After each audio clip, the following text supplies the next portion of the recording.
सबने अपनी अपनी अनुभूति से श्री राम कथा की महिमा सुनाई। आप जितने लोग यहाँ विराजे हैं, मुख्य यजमान समेत, सबका अपना अपना अनुभव है। कथा, भोजन, संसार के सुख जब निज अनुभव में उतरते हैं तो हम उनको परिभाषित कर पाते हैं। श्री द्वारिकाधीश सरकार बोल रहे थे, कितनी बढ़िया बात बोले। देखो, सब तो सब कर लेंगे, परंतु धर्म अपना अपने को ही करना पड़ता है। जिस प्रकार हमारा भोजन कोई नहीं कर सकता, मित्रों माताओं, ठीक उसी प्रकार अपना भजन स्वयं करना पड़ता है। हमारा भोजन हम करेंगे तभी शरीर को तृप्ति होगी, मन को तृप्ति होगी। हमारा भोजन दूसरा करेगा तो हमको तृप्ति नहीं होगी, उलझन और हो जाती है। आप मेरा खा गए, ये तो कोई बात नहीं, हमारे अपने लिए रखे तो आप ही खा गए, कोई बात है क्या? नहीं। परंतु विचार करिए, भोजन हम स्वयं करना चाहते हैं, परंतु भजन दूसरे से कराकर सुखी हो जाते हैं। तुम कर लो, आज हम थोड़ा बिजी हैं, आप कर लो। संभव नहीं है। जिस प्रकार विद्याध्ययन और भोजन स्वयं संसार के सुख को स्वयं लेना पड़ता है, उसी प्रकार भगवत भजन के सुख को भी स्वयं करके प्राप्त करना पड़ता है। उपाय नहीं है, अमुक करने मिलेगा, नहीं मिलेगा। इससे भी कठिन बात है। संसार के किसी व्यवहार का सुख जब तक हम उसमें उद्यम नहीं करेंगे, हमको प्राप्त होने से रहा। संसार के सुख को एकत्र करने के लिए भी खुद चलना पड़ता है, खपना पड़ता है, गलना पड़ता है, करना पड़ता है, तब वो प्राप्त होता है।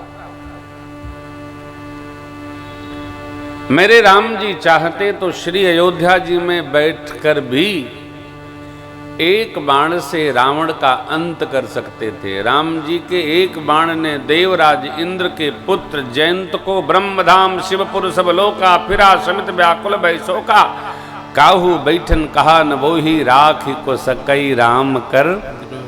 जब जयंत को कोई नहीं रख सकता है तो रावण कैसे रह गया?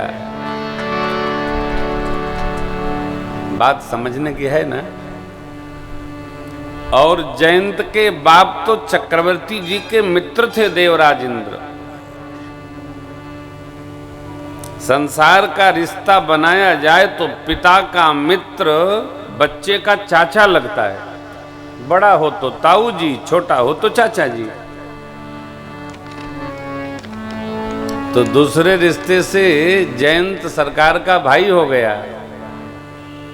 व्यवहारिक जगत की चर्चा करें तो भगवान ने सीख धनुष सायक संधाना, क्या क्यों घूमता रहा? धर निज रूप गयो पितु पाही, राम विमुख राखाते ही हर आदमी। घबराता है, इका है।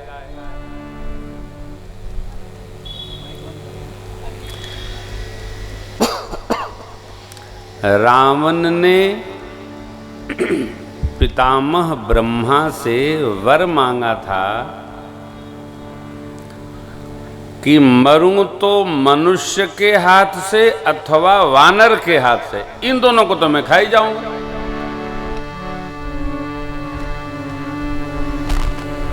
पहला दिन है, इसलिए कठोरता से इस बात का स्मरण रखना चाहिए। अपने को बहुत बड़ा और बहुत सबसे छोटे को भी अपने से हीन नहीं मानना चाहिए। क्यों? हाथी तब तक मस्त चलता है जब तक चींटी उसके सूंड में नहीं प्रवेश कर जाती है।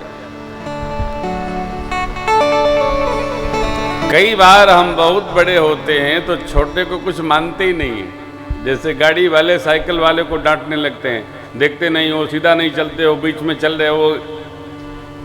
अब वो बेचारा वो शरीर चला रहा है उसका, अब क्या पता आपको कितनी मेहनत होती है। जो पैरे से केवल ब्रेक और क्लच गियर दबा रहा है उसको क्या पता।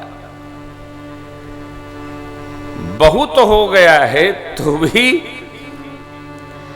हीन से हीन जीव परमात्मा ने बनाए हैं, उन्होंने दिए हैं, किसी को नहीं छोटा मानो।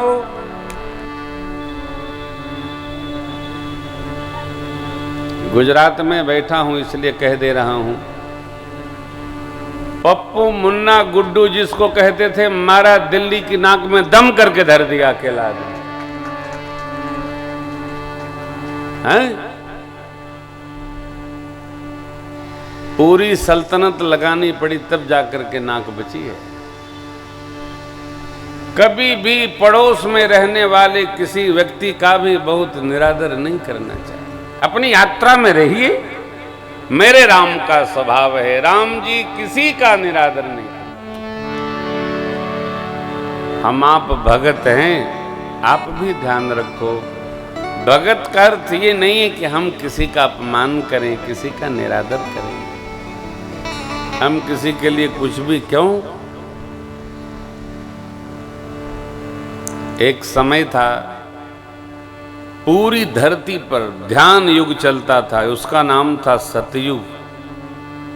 पूरी धरती पर त्रेता में यज्ञ हुआ करते थे, द्वापर में भगवान की सेवा हुआ करती थी, कलयुग में भगवान की कथा, भगवान नाम संकीर्तन, जहां तहां जैसे भगवान के प्रिय पात्र लोग करते कराते हैं, परंतु भगत लोग कभी किसी का निरादर नहीं करते। सबको ये सौभाग्य प्राप्त नहीं है। मैंने बैठते ही निवेदन किया आपसे, हम अतिशय सौभाग्यशाली हैं कि हमको भगवान की पावन कथा गाने का सौभाग्य प्राप्त हो रहा है। आप अतिशय भाग्यशाली हैं कि आपको भगवान की मधुर कथा सुनने का सौभाग्य प्राप्त हो रहा है। अपना अपना सराहो, कोशिश ये करिए यह स्वभाव जीवन भर बना रहे।